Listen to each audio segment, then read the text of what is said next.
네. 심우정이 그거를 즉각 항고, 즉시 항고도 안 하고 보통 항고도 안 하고 온갖 이상한 얘기를 하면서 윤석열을 얼른 풀어줬어. 네. 왜 그랬겠어요?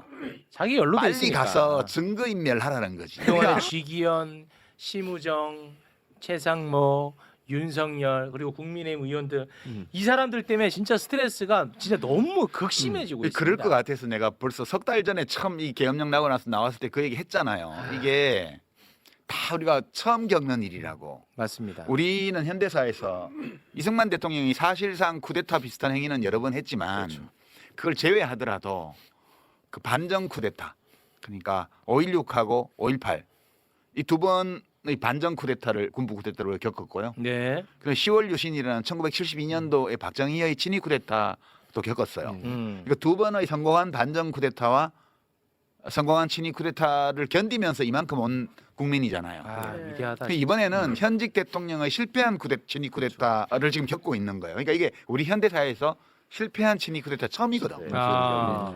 그래서 사람들이 생각 속에서는 쿠데타가 실패했기 때문에 금방 범인을 색출하고 처벌하고 이렇게 될 걸로 생각하지만 아. 친위 쿠데타이기 때문에 실패해도 그렇게 말끔하게 치료가 안 돼요. 아. 왜냐하면 그 내란의 공범 또는 잔당들이 윤석열이 임명한 모든 권력기관의 책임자들 가운데 그 사람들이 다 퍼져 있잖아요. 그대로예요. 뭐 하나라도 될 수가 없어요. 네. 그러니까 지금 이만큼 온 것만 해도 럭키비키야. 아. 그래요. 그렇긴 하네 또. 요새 오동훈 공수처장 봐요. 누가 임명했어요?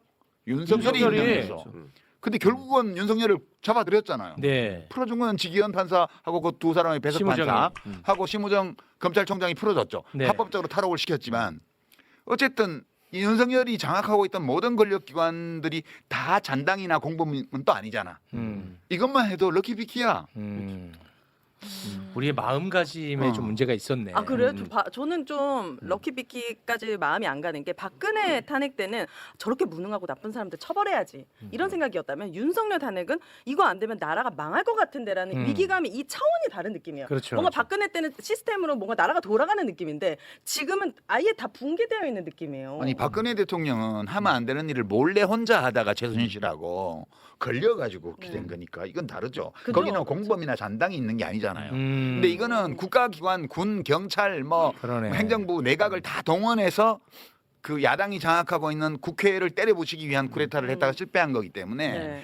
박근혜의 국정농단하고는 차원이 달라요. 그렇죠. 그런 것 같아요. 그래서 자꾸 박근혜 대통령 탄핵 때하고 비교를 해가지고 그래서 그때 힘든 것 내렸는데 같아요. 왜 이러냐 하는 거는 맞아. 그거는 비교할 수 없는 차원이 다른 두 대상을 한 차원에 놓고 그 이 평가하는 이거 논리학에서는 차원 혼동의 오류라고 그래요. 네. 저도 모르게 무의식 중에 박근혜 탄핵과 비교했던 것 같아요. 네. 네. 그러면 안 돼. 나도 모르게. 그리고 전문가들은 더 심플하다고 했잖아요. 내란이. 그 사람들도 다 처음 겪어보잖아요. 야, 누구 자꾸 비난하지 마. 답답해 죽을 것 누구 같아. 비난하지 말고 누구 탓하지 마. 그 사람들도 몰랐잖아. 그렇죠. 아무것도 믿을 수가 없는 상황입니다. 생각해봐요. 지금 국힘당 의원 몇 명이라도 가세해서 네. 그 203표로 탄핵했잖아요. 네. 아, 탄핵 가결. 그것도 기적 같지 않아요? 지금 생각하면 진짜. 아주 기적입니다. 맞아요. 그러니까 럭키비키지. 어. 이렇게 생각하면 우라통이 터지다가도 음. 그래도 다소 마음의 짐이 들어지지 않아요? 교원 영세가 아니에요. 그러니까 친일 쿠데타는 결국은 조직들이 함께하고 아직도 내란 잔당들이 남아 있어서 윤석열이 돌아와서 본인들이 살아남을 방법들을 계속 강구할 수밖에 없다는 그럴 거예요. 수밖에 없지. 그러니까 지금 작가님 말씀하신 것처럼 친일 쿠데타의 특성상 이게 쉽게 정리하기 진짜 어려워요. 그렇죠. 그러니까 국가 권력을 가지고 친위 쿠데타를 했는데 실패했어. 네. 근데 그 국가 권력에 수장들은 그대로 있어. 네. 그러면은 그 사람들이 죽기 살기로 그 자리를 지켜야 될 거 아닙니까? 아, 이거는 머릿속으로는 이해는 되지만 그냥 상식을 가진 국민들은 되게 무력감을 느끼는 거죠. 나라를 위해서 고백한 사람들은 좌천이 되고 진짜 말도 안 되는 김성훈 이런 사람들이 막 그런 사람들 해임시키고 이러잖아요. 맞아. 그런 거 보면 약간 진짜 빵이 치죠. 맞아. 솔직히 네. 이해 안 돼요. 개인적으로 보면 일단 그 한 학교 동문들이라는 것 때문에 아 서울법대 내란과 과거부터 서울법대 내란과 문제를 제가 과거부터 얘기하면서 이거 하나를 한시에 모이라고 해가지고 묻어버리면 우리나라가 약간의 손실은 있지만 30% 이상 좋아질 거다라고 제가 늘 얘기해왔는데 상상하셨어. 그 얘기 사람들이 다 코웃음 쳤거든. 맞아. 재미로 느꼈지. 네, 진짜 재미로 들으셨고 저는 풍자로. 윤석열이가 검찰총장 시절부터 벌여온 일들을 저걸 쿠데타라고 계속 말씀을 드려왔었는데 저는 그 와중에서 느끼는 인간적인 어떤 그 절망이나 배신감이 뭐냐면요. 그 윤석열 사단이라고 불리던 그 똘마니 검사들 있잖아요. 네. 그것들 중에 이원석이 하나만 빼고 다 저 가까웠던 후배들이에요. 심지어 심우정이는 제일 가까운 후배였어요. 심우정이? 네. 진짜요? 그 심우정이가 얼마나 저기 한 놈이냐면 윤석열이가 저를 어거지로 기소하고 막 이런 일 했지 않습니까? 심우정이가 밤중에 전화해서 저한테 분해가지고 네. 형님 이건 그냥 있으면 안 되고 수사심의위원회 뭐 공소심의위원회 다 제기하셔가지고 취소시켜야 됩니다. 아니 그랬던 놈이에요. 그러니까 근데 어떻게- 그랬던 사람이 뭐야? 지금 어떻게 저러냐 이거죠. 네. 아니요. 그러니까 뭐야 이거? 그렇게 했을 때 저는 인간적으로 얘가 어릴 때부터 그러니까 제가 법조인으로서 처음 시작했던 게 수도군단 검찰부장이었는데 제 바로 직속 검찰관이었어요. 제 바로 밑에. 근데 그때부터 쌓아왔던 이게 30년간의 어떤 인연이나 그 사람에 대한 인식이라는 게 있잖아요. 그러니까 그런 점에 대해서 개인적인 친분을 떠나서 그냥 어떤 이게 얘는 사람으로서 내가 그 믿을 수 있다라는 게 있었는데 그렇겠죠. 이번에 하는 행동을 보면서 내가 아는 심우정이하고 검찰총장 심우정이가 이렇게 달랐구나. 근데 내가 속았구나. 아니 속은 게 아니야. 야, 그 근데 생각이 너무 나보다 훨씬 고통스럽게 약간 위로가 돼. 그러니까 이제 얼마나 힘들겠어. 그런 차원에서 내가 말씀을 아니 드리는 진짜 거예요, 지금. 나보다는 훨씬 힘들 거 아니야. 그러니까 속은 저를- 게 아니고 네. 그때 전화해서 비분관계했던 심우정도 진짜고 예. 아 진짜요? 이번에 직위원 판사의 판결을 네. 빙자해서 윤석열을 풀어준 심우정도 진짜예요. 예. 응? 우와. 그러니까 이제 우리가 이제 어떤 사람들의 행위를 비평을 할 때 저 나쁜 놈이니까 저런 짓을 하는 거야 이러면 그건 비평이 아니에요. 음. 그러니까 우리가 어떤 사람의 행위를 비평을 할 때는 누군가가 어떤 행동을 했잖아요. 네. 그러면 그 행동은 어떤 의지의 표현이에요. 음. 행동이 우연히 나오는 게 아니잖아요. 네. 어떤 사람이 어떤 선택을 하거나 행동을 하면 그것은 그 사람의 의지가 개입된 거예요. 네. 그러면 어떤 사람이 의지를 가지고 뭘 할 때는 목적이 있어요. 그렇겠죠. 목적이 어떤 네. 추구하는 목적이. 그리고 그 사람이 그런 목적을 왜 가지게 됐을까를 생각해 보면 그 사람을 이해할 수 있어요. 아니 근데 이번 건은 과거에는 권력 비판적 심우정의 모습. 근데 지금은 권력 옹호적 심우정의 모습. 너무 상반되잖아요. 그때도 최강욱 의원은 권력을 권력자였나? 갖고 있었다. 아, 제가 그런 차원에서 아 그런 거예요? 근데 지금 아, 심우정은 그런 거야? 권력에 충성하는 게 아니에요. 아니에요? 윤석열은 이미 직무가 정지돼 있잖아요. 네. 그리고 헌법재판소에서 99.99% 그러니까 우리 말에 만에 하나 탄핵이 기각되면 이렇게 표현하죠. 만에 하나를 퍼센티지로 하면 만 분의 1이니까 0.01%야. 한 그 정도의 가능성으로 기각이나 각하 가능성이 있고 99.99%의 확률로 탄핵 인용이에요. 몇 대 네. 몇으로 하든 뭐 상관없이 탄핵 인용이라고 이제 저는 보는데 그 조건에서 충성할 이유는 없어요. 그렇죠. 그 다른 이유가 있는 거죠. 그러니까 제가 그 출장 가기 전에 여기 한번 나왔을 때 그 얘기 했는데 지가 살려고 하는 예, 수상하다고 심우정 네. 그 얘기 했잖아요. 네. 두서없이 얘기하자고. 직위원 판사의 그 판결을 두고 사법부의 판단이다, 법원의 판단이다 이런 식의 보도를 많이 하던데 말로도 그렇게 하고 법원이 어떻게 판단을 해요? 법원이라는 조직은 판결하지 않아요. 네. 사법부라는 건 존재하지 않아요. 그것은 직위원 부장 판사가 배석 판사 둘이 딱 교체된 직후에 그냥 자기 독단으로 한 판결이라고요. 네. 그러니까 날로 계산해라 하고 법에 되어 있는데 시간으로 계산해서 위법 판결이거든요. 네. 그다음에 체포적부심이든 구속적부심이든 그렇게 해서 다 산입하지 않도록 되어 있는데 그렇죠. 산입했잖아요. 네. 그것도 위법이에요. 그러니까 그 사람이 그런 판단을 할 수는 있어요. 아 이건 시간으로 계산하는 게 맞아 인권보호 측면에서 할 수 있는데 그거는 판사직위원의 생각이지 사법부나 법원의 생각이 아니에요. 그렇죠.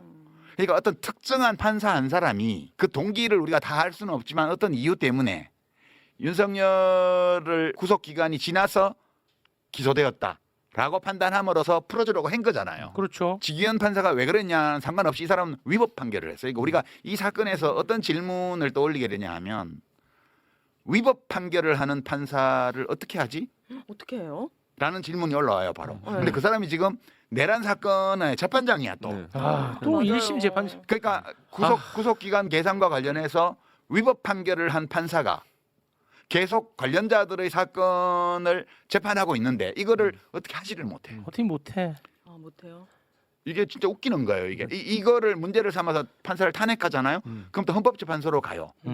헌법재판소 또 기각할 거예요. 아, 왜 그러냐 하면 지금 우리나라의 사법 시스템이 어떻게 돼 있냐면 어떤 운전기사가 버스 운전기사가 100원짜리 없을 때 하나씩 빼가지고 어. 커피 자판기에 커피를 빼먹었어요. 그 8번 빼먹어서 800원을 네. 횡령했다고 회사에서 해고를 했는데 그 해고가 정당하다고 판결한 판사가 대법관이 돼 있잖아요. 아, 진짜요. 그런데 헌법재판관들은 지금 모든 탄핵 사건 지금 8명 전부 다 탄핵 기각을 했습니다. 맞습니다. 이제 이진숙부터 시작해서 검사들까지. 네.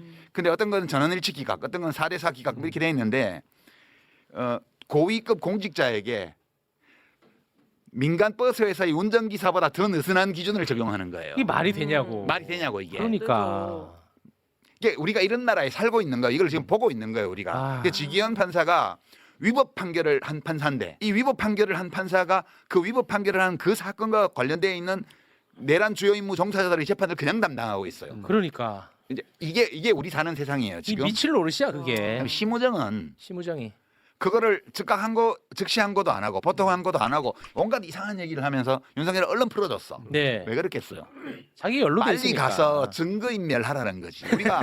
우리가 어떤 대상의 행위를 이해를 하려고 할 때 그 사람이 어떤 목적을 가지고 그 목적을 이루는 의지를 가지고 어떤 행위를 했다 이렇게 봐야지. 네. 심우정은 그냥 권력의 아버는 나쁜 놈이니까 이렇게 말하면 이게 해석이 안 돼요. 그렇지. 그러니까 심우정 검찰총장은 자기 자신을 보호하기 위해서 그렇죠. 그 일을 했다고 봐야 돼요. 그러니까 네. 지금 윤석열은 관저로 돌아가서 신나게 증거인멸을 하고 있는 거죠. 왜냐하면 비서실장이 옆에 막 그 석방돼서 나올 때 네. 정진석 비서실장이 따라다니고 네, 따라왔어요. 지금 직무정지된 대통령인데 비서실장이 그 옆에 왜 나타나? 그러니까. 지금 비서실장은 최상목인지 최하목인지 네. 그렇죠. 보좌해야 돼요. 지금 규정상. 네. 그러니까 지금 불법을 마구잡이로 저지르고 있는 중이에요. 지금도. 그러니까 맞습니다. 지금 윤석열이 석방되어서 조용하다고 그러는데 뭐 하고 있냐? 열심히 증거인멸하고 있고. 아, 그리고 심우정 검찰총장과 그 검찰 수뇌부의 내란 관련성을 입증할 증거, 비화폰. 이 비하폰 내역이라든가 뭐 이런 것들을 열심히 삭제해 주기를 바라는 마음으로 그걸 했으리라고 우리가 추측할 수 있는 거죠. 이거 아니면 네.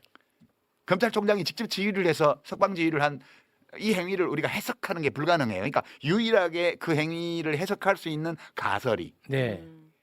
심우정 검찰총장이 자기 자신을 지키기 위해서 그렇게 했다 이렇게 보는 거죠. 지금 이게 우리 대한민국의 상황이에요. 네. 이런 상황에서 실패한 내란이 신속하게 이게 진압되겠냐고요. 아, 어려워. 그러니까 이게 지금 우리가 답답한데 네.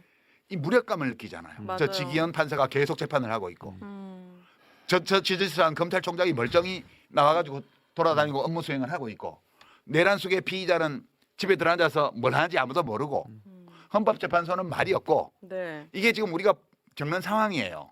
이 상황인데 모든 행위 주체들이 자기의 목적을 위해서 지금 하고 있는 거예요. 이게 지금 우리 대한민국의 상황이거든요. 네. 이거를 확실하게 인식해야 괜시리 열받지 않고 음. 우리가 뭘 해야 될지를 차분히 생각하고 뭘 할 수가 있어요. 네. 그냥 화나면 이성적인 판단을 하기가 점점 어려워져요. 이게 우리의 현실이다는 점을 분명히 하면서 근데 제가 이제 그래야 화가 나는 이유가 한 가지가 빠진 게 있어요. 음. 우리 작가님이 말씀하신 것 중에 이 내란 종식이 더뎌서 화가 나는 것도 있어요. 그게 뭐 제일 크겠죠. 근데 또 한편으로는 우리 사회에 고위 공직자라는 사람들의 그 정말 허접한 모습을 내가 진짜 여실히 지켜봐야 되는 거야. 있는 괴롭죠. 그대로 너무 괴로운 거야. 야, 이런 사람들이 대한민국을 운영했어? 이런 사람들이 대한민국 고위공직자였어? 이게 너무 고통스러운 거예요. 저는. 두 분도 그러세요? 전 진짜 고통스럽거든요. 저는 그거는 어느 정도 알고 있었는데 드러나서 다행이라고 저는 오히려 안도하는 측면이 좀 있고 제 고통은 그거예요. 그러니까 그 멀쩡하게 어릴 때부터 내가 진짜 코 닦아주면서 키웠던 놈들이 등 뒤에서 칼을 꺾고 있는 이 모습. 아. 그러니까 고발사주 고발장을 썼던 손준성이, 그다음에 무슨 저 금융감독원장 이복현이, 무슨 저 간첩 사건 조작했던 뭐 이시원이 공직기관 비서관도 하고 뭐 이런 것들 다 그런 것들이야. 아니, 손준성도 아는 사이예요? 아이 그럼. 그러니까 근데 최강욱을 고발사주 고발한 거야? 그러니까 이게 얼마나 기가 막히겠어요. 근데 그 얘기를 나 처음 또 듣는데. 아니요 여러 번 얘기해서 그래서 걔들이 한때 손준성은 최강욱 라인이지 윤석열 라인이라 아니라고 했던 적도 있어. 지들이 해명한다고. 그러니까 그런 상황이에요. 저는 근데 그러네.